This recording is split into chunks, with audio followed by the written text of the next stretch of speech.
What's up, YouTube? It's Anthony from Meineke Cinnamons and the world. TPMS monitors. These are the sensors that are inside your vehicle. Some have an aluminum stem, some have a rubber stem. Here's one costly thing you want to avoid. I know you think it's cool to have fancy caps on your valve stems and blinky lights and all that stuff. You don't want to do that.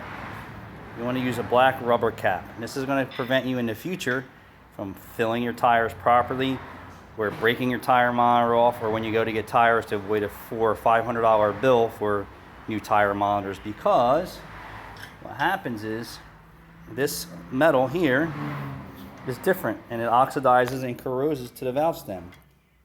A black plastic one will never do that, so they come on and off very easily. The aluminum style ones oxidize and corrode. So what happens is when you put the metal one on there and you leave it for a while, it's not going to come off. You're going to wind up snapping this piece off, and now what are you going to do? It's going to leak, and then you're going to be forced to go buy a tire monitor or leave your tire monitor light on, which isn't a good thing, because you'll never know if your tire is flat or not. So here's my advice. Don't put anything fancy on your aluminum valve stems to keep them from corroding and seizing and costing you tons of money in the near future. The rubber ones, looks like they use a bronze material, which is less likely to oxidize.